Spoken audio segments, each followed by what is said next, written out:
University of information technology and emerging sciences Peshawar سے ہے. ان کے لیے موضوع سخن ہے طبقاتی نظام ملک کو خانہ جنگی کی طرف دھکیل رہا ہے. جناب سید شفاعت.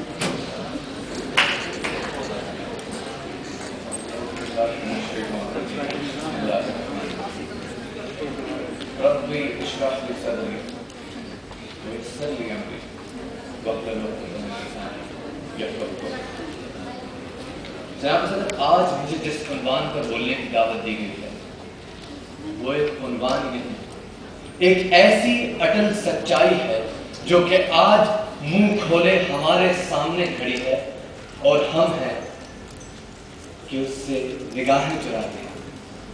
آئے ماشاء اللہ، یہ ایک ایسی حقیقت ہے جو بارہا میڈیا سامنے لا رہا ہے، اس پر بات کر رہا ہے، مگر ہمارے حکمران اس سے نگاہیں چرا رہے ہیں. اور وہ یہ حقیقت ہے کہ طبقاتی نظام ملک کو خانہ جنگی کی طرف دھکیل رہا ہے. جناب صدر، جب یہ عنوان مجھے ملا تو ایک لمحے کے لیے میں نے اپنی تمام تر قوتیں حوالہ اقتباس کر دی، اور ایک لمحے کے لیے جب پہلی آواز میرے کانوں میں پڑی تو وہ قرآن کریم، کہ جب میں نے سنا کہ میں وہ شخص جو کہ طبقاتی نظام پر بات کرنے والا ہوں، کیا میں یہ جانتا ہوں کہ میرا رب میرے سے اس بارے میں کیا کہہ رہا ہے؟ کیا وہ جانتا ہے کہ میں کس طبقاتی نظام کی بات کر رہا ہوں؟ تو میرے رب نے سب سے پہلے جو بات فرمائی قرآن میں، اس نے یہ کہہ دیا کہ اس کی نظر میں اگر کسی چیز کی اہمیت ہے، اگر کسی حوصلے کی اہمیت ہے، اگر کسی بات کی وقت ہے تو وہ صرف اور صرف تقویٰ.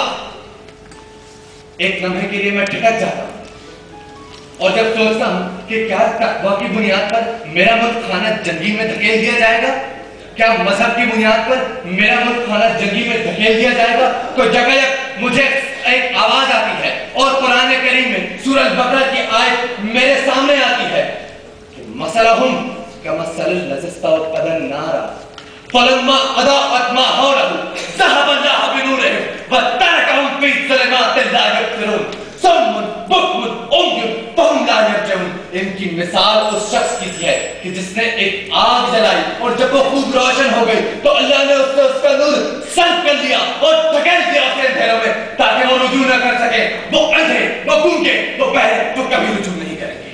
یہ وہ ہے طبقہ، یہ ہے وہ طبقہ جس کے بارے میں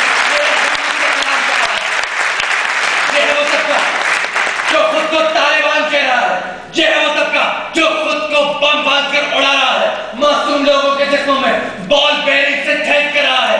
یہ ہے وہ طبقہ جس کے خلاف میرے ملک کی عظیم سبا برسر پیکار ہے. میں خیبر ایجنسی کا رہائشی ان لوگوں کو روز برسر پیکار دیکھتا ہوں اور خدا سے دعا کرتا ہوں کہ یا اللہ رحم یا اللہ. خلق ہم سے پوچھتی ہے ایسا ہم کیا رکھیں، ہم قلم سے شرمندہ، چشم نم سے شرمندہ، سوچتے ہیں کیا رکھیں، سوچتے ہیں کیا رکھیں. آپ کو